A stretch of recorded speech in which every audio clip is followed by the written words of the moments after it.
Morning Year 10. Today we're going to stay with Poetry Anthology, but we're going to start moving now towards how to build a comparison essay and eventually building towards you having a go at writing one.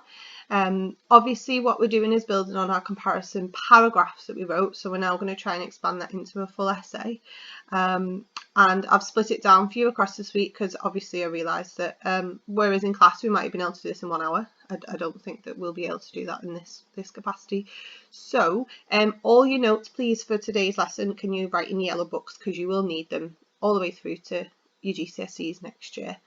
So the first thing I would like you to do is make a link between this work and the work you've already done. So can you reflect back on your comparison paragraphs that you wrote for me, please?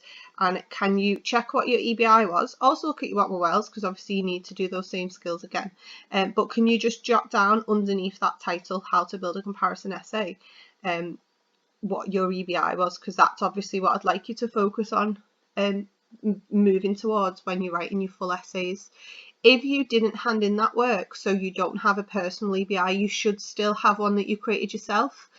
So there should, I sent around examples of other people's feedback that you could use to create your own What Well EBI. So please make sure either that you've done that or use that EBI that you used from that, please. Okay, so this week we're going to build on those paragraphs. Today I'm going to teach you how to approach your essay, what to include, so just kind of like the theory, the sort of step-by-step approach you need to try and take for each one. And remember that I marked this paper, I've marked it for the past 2 years, so I've got a good insight into what will get you marks and what won't. Next lesson I'm going to do a model for you, so I'm going to take you through from question to essay. All the steps that I take and kind of demonstrate to you what I've taught you in this lesson, and then I'm going to ask you to have a go. Okay, so that's our sort of plan. So the first thing I'm going to give you is just a checklist. This is essentially a broken down mark scheme and a way to show you what you need to be including in your essay. Remember, this doesn't have to be in every paragraph, but you need to be hitting these skills to get the different bands. So in your yellow book, if you write essay checklist as a subheading, so you need to show, I broke it down into band 3, band 4, band 5. Remember, you can't just ignore the band 3 stuff if you want to get a band 4 or 5. You need to build up these skills. So the band 3 skills are essential for everybody. Sorry, just a note as well, obviously given the whole situation we're in now, I've no idea really about the grade boundaries for next year. They might be nicer than they've ever been, but just to give you an idea, if you've got a target of 6, which some of us have, or lower, really band 3 is ideal. That if you're hitting the top of band 3, you should be coming out in every part of your literature, you should be coming out with a 6. The people whose targets are 7s and 8s or 9s, which I know no one's got a target of a 9 officially, but a lot of you will be going for a 9. Maybe not a lot of you, some of you, I don't know. You really should be looking for bands 4 and 5. I also want to stress I have marked over 600. I actually marked more last year, so possibly up to 700 of these essays, and I have marked very few band 5 responses. They are very, very, very rare. It's very rare to get band 5 on this essay. It's the most difficult essay. It's at the end of a 2-hour exam. So don't panic too much about your band 5 skills, even if you're going for a grade 9. We have had plenty of students who have got grade 9 in literature without hitting band 5 in this essay, even not hitting band 5 in anything, as long as they've consistently hit band 4 across all of the, top of band 4 across all of their essays, across all of their exams for lit, then they've come out with a 9. So just bear that in mind, because I don't want you panicking too much. This is, like I said, the trickiest essay to write, but that's why we're focusing on it now. That's why we focused on it in year 9 when you did your love comparisons, and you'll continue to focus on it next year as well. So after all that, let's actually see the checklist. So for band 3, you need to show you fully understand both poems, and that doesn't just mean doing a summary. You need to show you understand a range of ideas in both poems, including sort of the start, middle and end. You need to be able to pin down your inferences. as an examiner, I will tick over inferences. And when we're in our examiner meeting, the band 4-5 responses are the ones where we have ticks almost on every line. There is just inferences everywhere. And it's a key decider in the band 2, band 3 decision making. So a band 2 response, you might have a tick once in a paragraph, or in total maybe 5 to 6 ticks across the whole response. In a band 3, you should see a nice range of ticks where students are not constantly, but are inferring very often and showing a good solid understanding of the poems. And you need to be able to use comparative connectives, otherwise you're not focused on the question and you will lose marks there. You do need to have a good solid comparative approach to your essay in band 3. Okay, embedding context knowledge for band 3. Now that just means you can say Blake was writing during the Industrial Revolution, or Living Space is based on the slums of Mumbai. Just literally embedding it into your sentences. There's nothing more that you need, but there's been times when I've had to mark essays down because they don't include context at all. So please, the worst thing you can do is forget it exists. It is examined in this question, and it is, you'll have already done an hour of Shakespeare at this point where you don't need context. So it is about training your brain to think, right, I need my context now. Context hats on. Right, moving on to band 4. You need to sustain your response. So if I open, as an examiner, if I open a comparison essay that is written in quite big writing and is only a page long, I'm not going to be thinking this is a band 4 response. So I know we always say quality over quantity, but part of a band 4 response is about you can sustain your ideas. You've got a nice range of points that you want to make. And I guess the point is, if you don't sustain your response, how are you going to cover both poems thoroughly enough to get band 4? You need ideally to be generating comparative arguments. So rather than just using comparative connectives like however, so writing a good paragraph on one poem and then however and writing a paragraph on the next poem, for a band 4 student we should start to see a more like merging of the two poems. So we talked about this already for your comparative arguments, starting with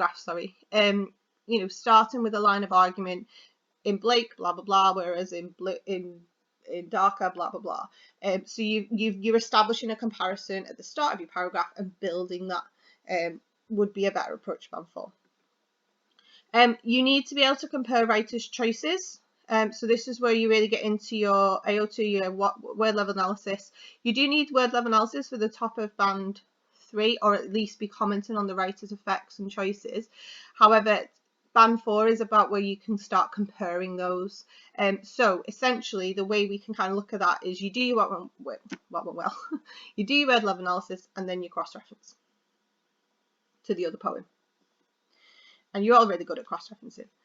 You also, to get into band 4 and 5, you need to start using the context knowledge that you have to explain your comparisons. Now, again, we talked about this for your comparative paragraphs. So, of course, Blake is writing. So, is writing a protest poem because he was witnessing firsthand the effects of the Industrial Revolution. Darker had a different motive. She was trying to kind of highlight that, give a different edge or different angle to the stories that we kept seeing on the news about poverty, etc. She was offering us an insight into the spirit of people. So using that context knowledge to explain your comparisons will help you to get into band 4 or 5. And then a band 5 skill is being able to evaluate, as always, and weigh up different meanings and ideas each poet is conveying. And this is where your comments, like some of you made some beautiful comments about how, when you put one poem next to another, it's very obvious this, or it really teaches us this. Think about your Horcruxing power and Aussie power comparison sheet, where, we were thinking, and even the comments you made on Friday about, how, I've totally forgot what I was going to say. How when you take the two poems together, that you've then got, in today's world, what it means to you and how it shapes our society. that can count as sort of evaluative weighing up of the significance of their ideas, or when you're able to say, well, which poem has a better impact on their time period. Put those ideas into this essay. They're really good, they're really insightful, and they're really showing engagement and that you understand the significance of their ideas. So please, please, please use those. Okay, so what does a question look like? So this is what a question looked like. You will have seen this last year when we did our love poetry. So I'm just going to highlight the key factors for you. Firstly, that you are advised to spend about 40 minutes on this question. And that's all. So it's not particularly a long time. I don't really want to give you you should be writing about this much. I've kind of already said that it should be more than a page, definitely, regardless of the size of your handwriting. But I wouldn't want to go any further than that. Some students can write up to 3 pages in 40 minutes. Some can't. Just like I said, it's about how jam-packed your answer is with inferences and word level analysis and all those skills. So try not to focus too much on the length. Obviously 71 is the first question. The numbers are bizarre, aren't they? And you've got that 20 minutes just write about one poem. So, and we're not going to worry about that. I'm confident that you'll be able to do that. The comparison question 72 then, the first thing is that you need to choose another poem yourself from the anthology. Now you will have a list of the poems with the writers' names, so you won't have to try and remember all 18 poems off the top of your head. So obviously use that to help you. You obviously need to focus on the theme, so which the poet also writes about love in this case. And obviously the theme is going to be the biggest deciding factor. You can't just pick a poem that you really like. And obviously this is where revision comes in. The more revision you've done, the more poems you'll know and the more options you're going to have. The actual question is compare the way the poet presents love in your chosen poem with the way Browning presents love in Sonnet 43. And then you've got this advice on what to compare. Now, you do definitely need to compare the content of the poems. That is your bread and butter, that's your inferences, that's your understanding. What are the poets saying about love in this case? Remember, structure should only be focused on in terms of the order, what's highlighted at the beginning, what's highlighted at the end. Try not to be analysing the line lengths, what the poem looks like. All those things, remember, don't get you anywhere. I've said to you before, yes, I've marked nearly 700 essays of these, and very, very rarely does anybody comment on anything like that, or line lengths or sentence lengths, and gets any credit for it. It's very difficult. So avoid, but remember you can comment. It's more about organisation.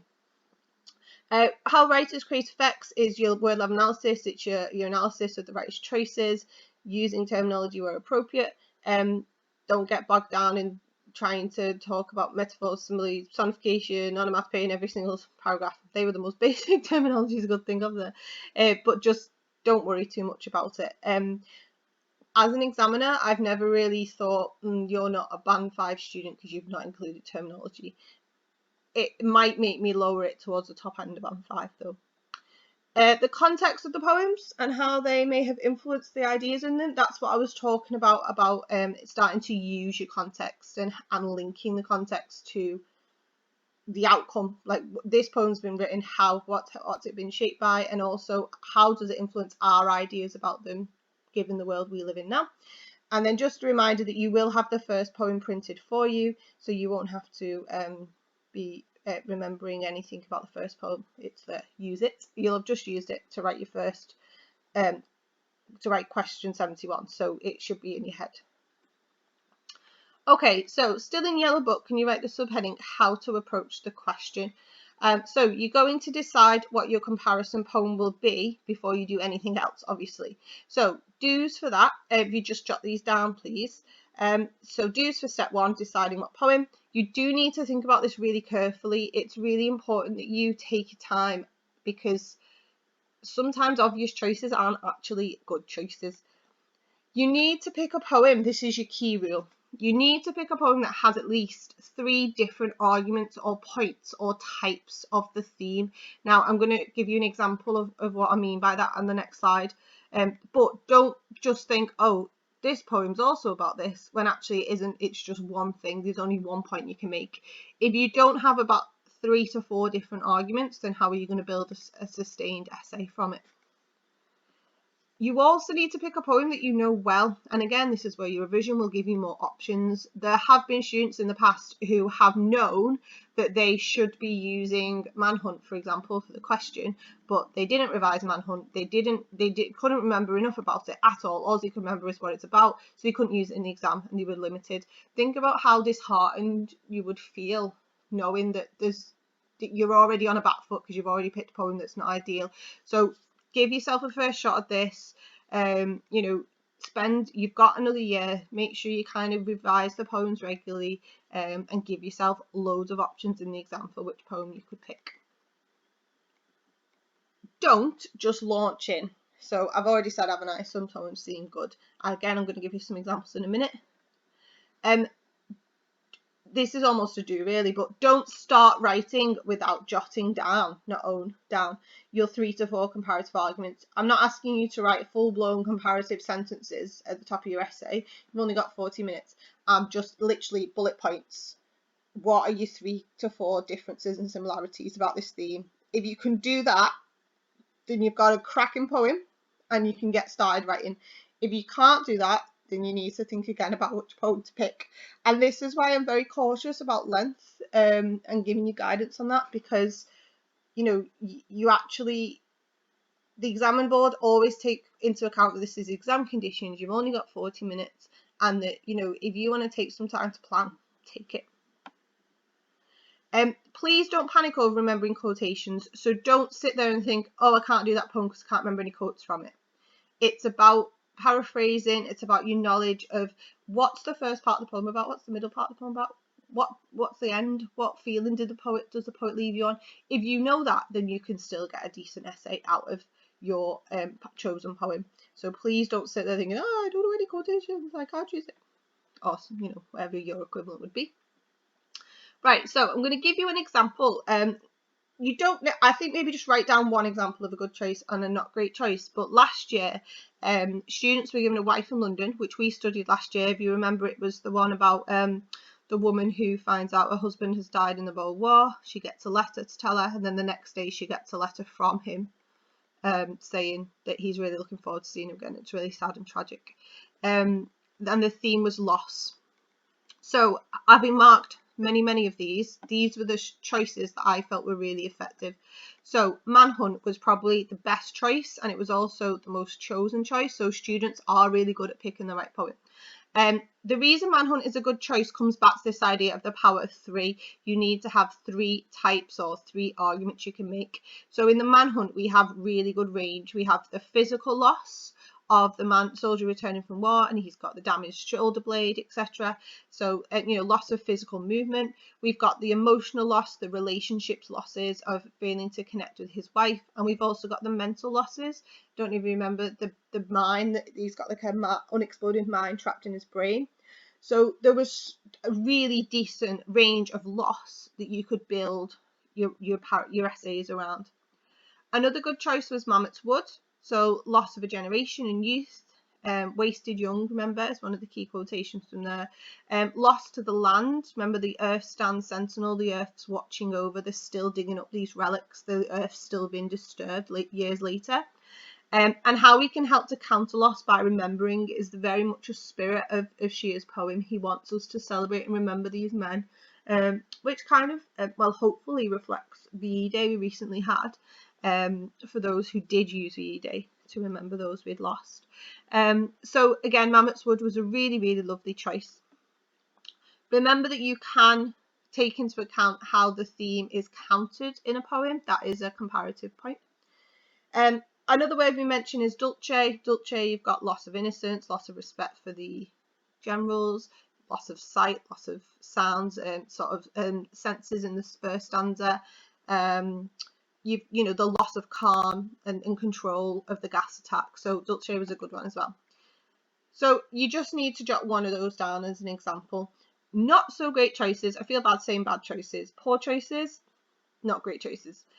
London. So somebody, at least one person, attended London and it did not go well, because really all you've got in London is a loss of freedom in the Industrial Revolution. There's not really anything else that you can talk about. Perhaps loss of innocence of the children, but if you can't think of that idea, then you're not going to write in your essay. So that's something to avoid. It's not a good choice because there's only one element of argument you can make. Oh, I've gone to 3 instead of 2. I don't know why. Cozy apologia. Quite a few people did a cozy apologia, and I think it was just because they knew it well, not because they thought it was a good choice.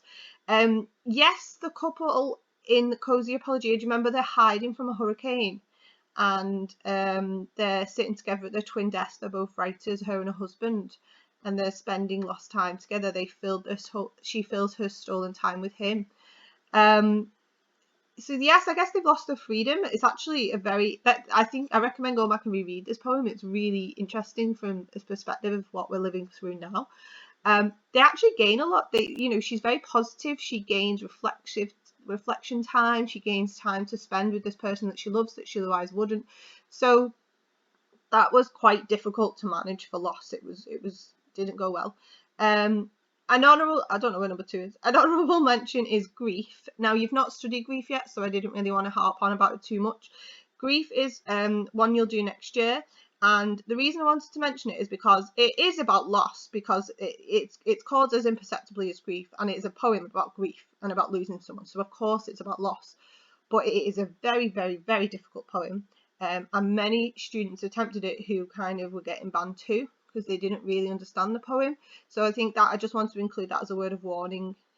Don't pick a poem that you don't know well or that you find difficult. Number 2, hawk roosting. This was actually a really interesting one. Obviously, loads of students love hawk roosting, and they just clearly wanted to use hawk roosting because it's not a great choice for loss at all. So they were going at it in terms of the loss of power from a wife in London compared to the hawk having power or not losing power. Now, you can take that approach in terms of thinking, well, there's no loss as one of your arguments, but to base your whole essay around it, you're going to run out of steam very, very quickly. So that's a great example of one where it's not a good example. Okay, so again, just jot down one of those as an example of what not to do. I know I've spent quite a long time going through what poem to choose, but if you get that wrong, it's like getting the first part you're working out wrong in maths. You're going to have loads of follow-through mistakes. Okay, so how to approach the question. So you've decided your poem, you've jotted down your 3 to 4 comparative arguments, so you know you've got a good solid poem there. The next, number 2, what you might want to do is this is optional, you might want to jot down quotations or moments linked to each one. Now, some of you will get real sense of security out of that while you're writing your essay. Others will just think, right, I'm going to start writing, I know my quotes, I've got them in my head, I'll be fine. So it's whatever approach you want to take. I used to just jot things down in the margin if I was worried I was going to forget them. You can do that if you want to, it's absolutely fine. I just wanted to take this moment to remind you about what to do if you can't remember direct quotations. So please do write these notes down. So remember, if you can't remember a quotation, you just simply pin it down as much as possible. So for example, in Hawk, the quote is, I think this quote, I meant to check it before I recorded the video, fingers crossed I remember this right.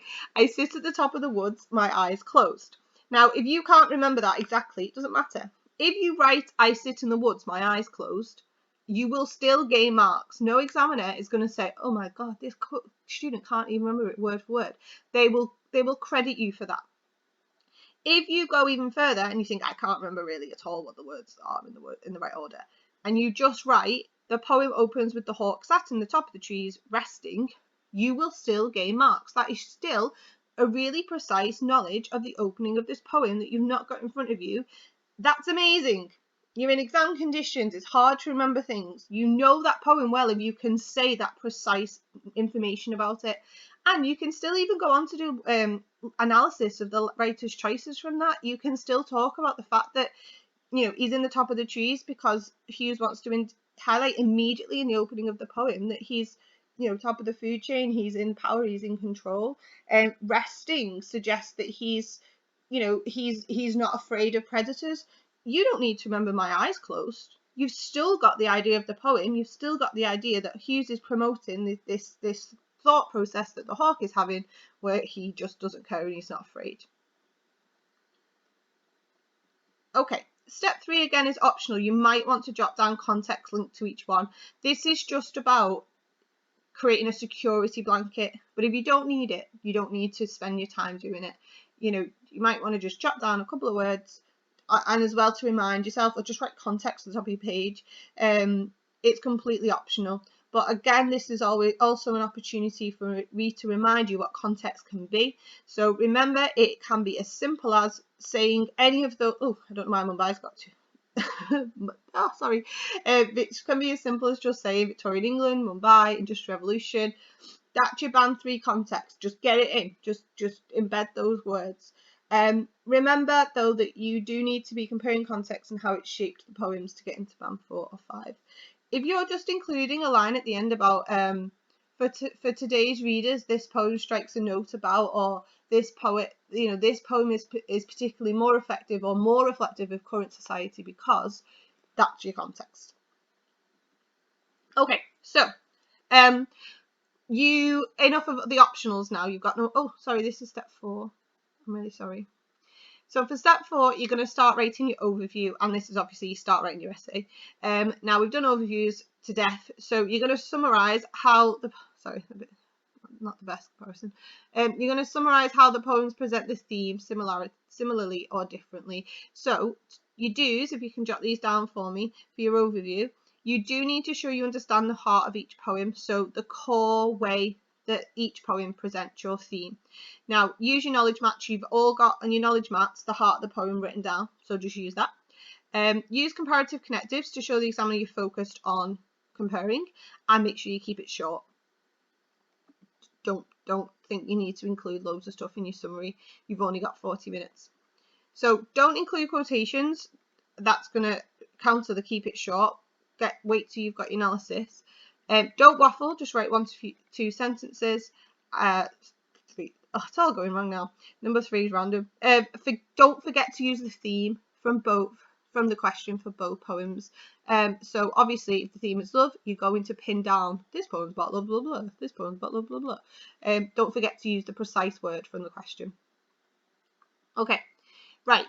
Structuring your essay, there are 2 ways I would suggest, and you can just pick one. It's fine, whichever one you pick. The first one on the left is using the structure of the poems. So this is a nice one in terms of it leads you to consider the overall organisation, and it also leads you to make sure that you're covering all of both poems. Now you don't obviously need to cover literally every line. This is about you mentioning how the theme is presented across the poems. It might be absent from the end of the poem. You just don't know. It probably won't be if it's a good solid poem that's got a range of ideas. So for the structure of the poems, you might say at the start of the poems, it's presented in this way. This poem moves on to present it in this way, whilst this one presents it in this way. Number 2 should probably be the main body of your essay, because you really, the middle of a poem could be 20 lines long, it could be 5 lines long, but, so don't be afraid to see number 2 as being a big section. And then number 3, towards the end of the poem, such and such concludes this, whereas this poem leaves the writer with a sense of blah, blah, blah. So you've taken the examiner, through the poems, you're tracking the poems and how the themes are presented differently at each stage. That might appeal to some of you. An alternative is to kind of do what we talked about doing for unseen poetry, which is just using direct comparative arguments linked to the theme. So you can jot around the poems, you don't have to go in order.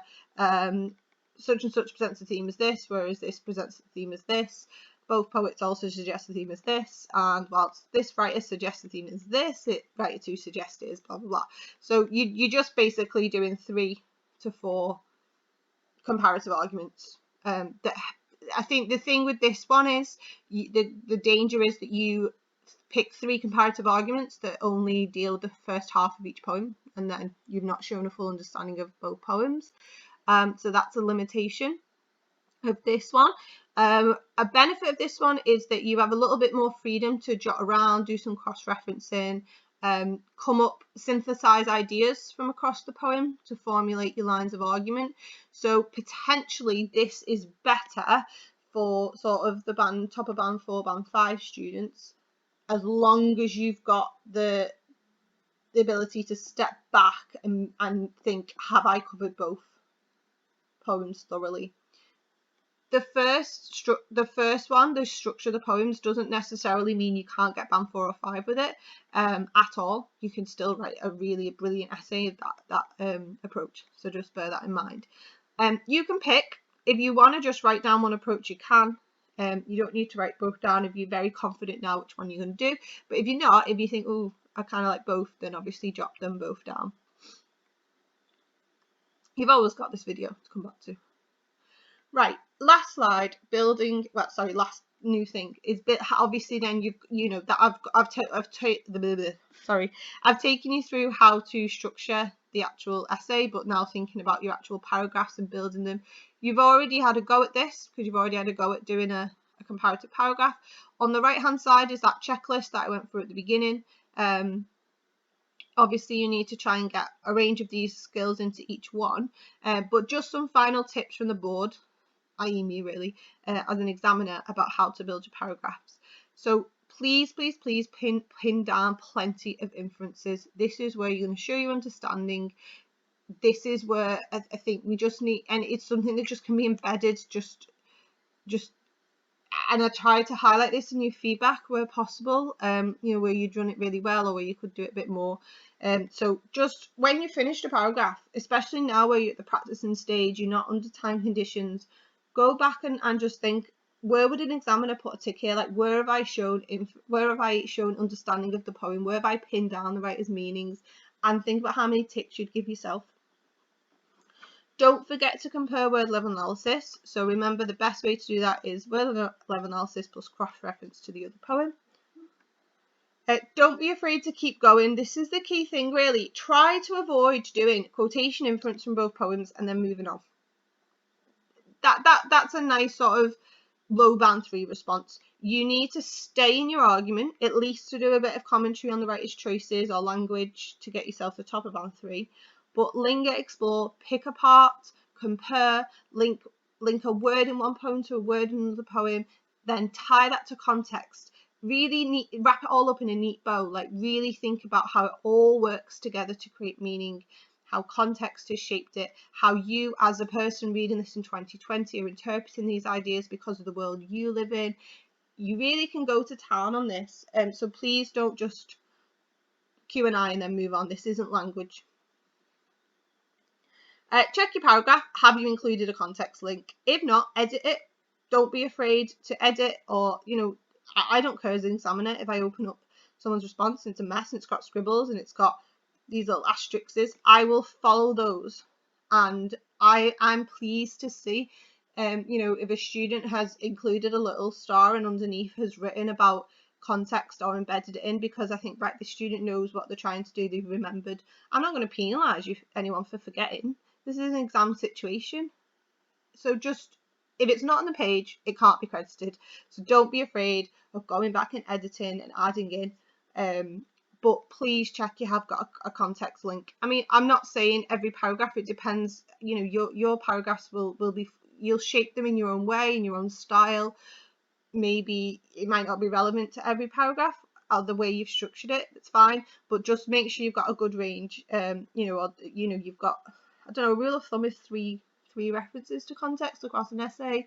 That's obviously very limited, and it is a rule of thumb, which means it doesn't always apply, but and it depends. Some of the poems link really well contextually and some don't, so it does depend which poems you pick. Okay, so that's kind of all it for tips. So just to reflect, we've covered today all the things in red. So this is like the theoretical approach. I'm going to give you some digestion time on all those things, and then next lesson I'm going to have a model for you, and then we'll be building to you having a go later on this week. Any questions or queries or anything really that's come out of this, just let me know on Show My Homework, and I hope you have a lovely day. Goodbye.